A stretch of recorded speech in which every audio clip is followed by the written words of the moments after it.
Magandang hapon po sa ating lahat. Ito po ang ating latest weather update ngayong araw ng Sabado, January 10, 2025. Simulan po muna natin sa ating satellite imagery. Sa ngayon, meron nga po tayong tatlong weather systems na maaaring magdala ng mga pag-ulan sa ating bansa kahit wala pa naman tayong minomonitor na bagong sama ng panahon.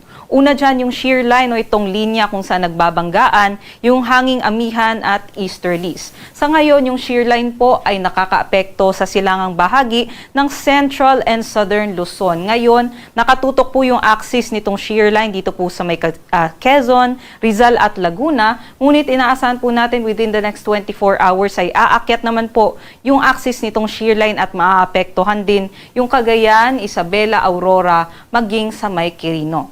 And aside po dito sa shear line, itong makakapal naman po ng mga kaulapan dito sa silangang bahagi ng Visayas and sa may Bicol region naman po ay dulot nitong easterlies o yung hangin galing po sa karagatang Pasipiko. Ito nga po mga kaulapan na ito, sa ngayon nakakaapekto nga po dito sa may Bicol region, Marinduque, Romblon, maging sa kabuuan po ng Visayas at sa may Dinagat Islands at Surigao del Norte, kaya't maaari silang makaranas ng katamtaman hanggang sa malalakas na mga pag-ulan, doble ingat pa rin sa mga posibilidad ng flash floods at mga landslides. Aside nga po dito, patuloy pa rin pong bumubugso yung ating amihan or northeast monsoon sa malaking bahagi ng Luzon. Specifically, sa ngayong araw po, asahan nga po natin, meron po tayong makulimlim na panahon na may mga pag-ambon dito po sa may Metro Manila, sa natitirang bahagi ng Cagayan Valley at Cordillera Administrative Region, natitirang bahagi din po ng Calabarzon, kaya't posible pa rin po yung mga pag-ulan nga dulot nitong amihan. Other parts naman po ng Luzon, dito sa may Ilocos Region at sa may Central Luzon, asahan naman po natin bahagyang maulap hanggang sa maulap lamang yung ating panahon na meron din po tayong mga isolated light rains. Ngunit, malaking bahagi nga po ng Luzon, apektado ng amihan, kaya't magiging malamig ang ating temperatura.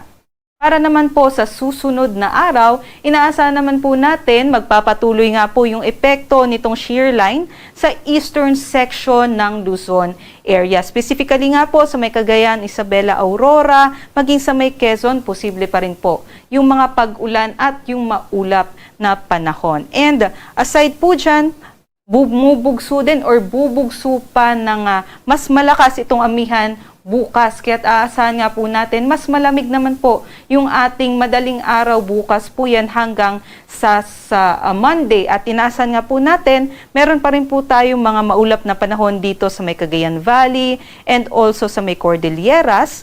At posible pa rin po yung mga pag-ambon dito naman po sa western section ng Luzon.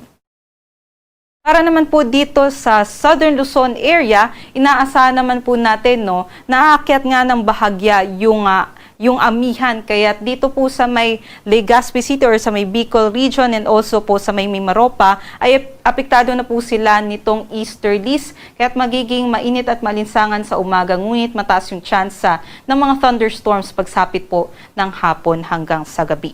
Para sa mga aakyat dito sa Baguio, mababa nga po yung ating mga temperatura. Posible po yung hanggang 14 degrees Celsius na minimum temperature, hanggang 23 degrees Celsius naman po sa Baguio. At sa may Tuguegarao, posible yung 18 to 26 degrees Celsius na temperatura. Other parts naman po ng Luzon area ay posible po yung 22 to 29 degrees Celsius na temperatura bukas. So, medyo mababa nga po yung ating temperatura o malamig po yung ating inaasahan. Magdala pa rin po tayo ng mga payong panangga po sa mga pag-ambon at mga pag-ulan. Para naman po sa may Palawan, Visayas at sa may Mindanao, inaasahan natin magpapatuloy naman po yung epekto ng easterlies. Kaya't malaking bahagi nga po dito na area ay meron pong mainit at malinsangang umaga at mataas na tsansa ng mga biglaang buhos ng pag-ulan pagsapit ng hapon hanggang sa gabi. Dito po sa may Palawan, Visayas and Mindanao, ang agwat po ng temperatura ay maglalaro po between 24 to 34 degrees Celsius. Pinakamainit naman po dito sa may Zamboanga hanggang 34 degrees Celsius po sa kanila. And dito naman po sa Davao, posible po hanggang 33 degrees Celsius. And Para naman po sa ating mga sea conditions, dahil nga po bumubugso ang ating hanging amihan, ay matataas po yung ating mga pag-alon dito sa may eastern coast ng Cagayan, kaya't meron po tayong nakataas na gale warning dyan. Bawal pong maglayag yung ating mga kababayang mandaragat dahil nga po napakadelikado ng mga pag-alon, lalong-lalo na sa maliliit na mga sasakyang pandagat. Nasa may katamtaman hanggang maalo naman po na karagatan dito sa may eastern sections ng Luzon and Visayas, and also sa may western section din po ng Luzon. Other parts naman po ay magiging banayad hanggang sa katamtaman lamang ang kanilang mga alon.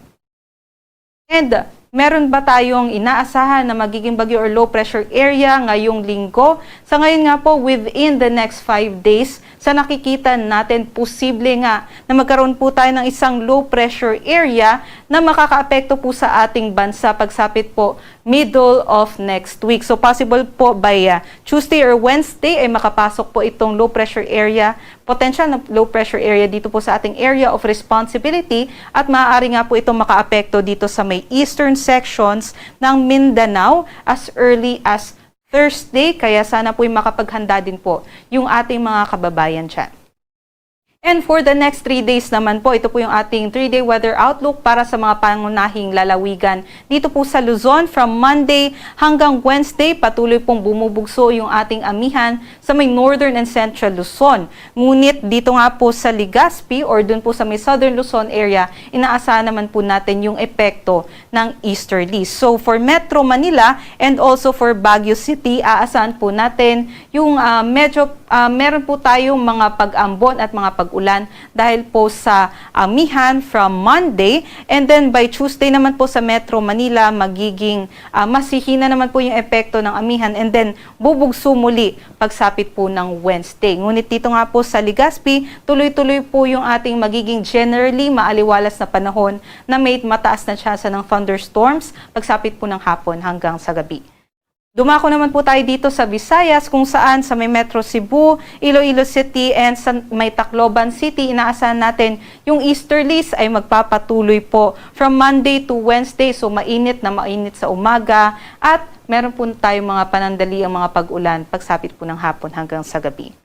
Next naman po dito po sa may Mindanao, at pagsapit po ng Wednesday, inaasahan nga po natin dahil po sa epekto ng possible na low pressure area ay magkaroon na po tayo ng mga cloudy skies o yung maulap na panahon na may kalat-kalat na mga pag-ulan, pagkulog at pagkidlat sa may Metro Davao or sa may Davao region, and also pati na rin po doon sa may Caraga region.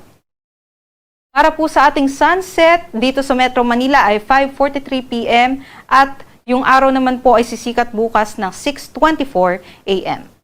Para po sa mga karagdagang impormasyon, bisitahin po yung ating mga social media account sa X, Facebook at sa YouTube. At para po sa mas detalyadong impormasyon, bisitahin po yung ating website pag-asa.dust.gov.ph, at sa mga thunderstorm advisories, bisitahin po yung ating panahon.gov.ph. Muli ito po si Lian Loreto. Mag-ingat po tayong lahat.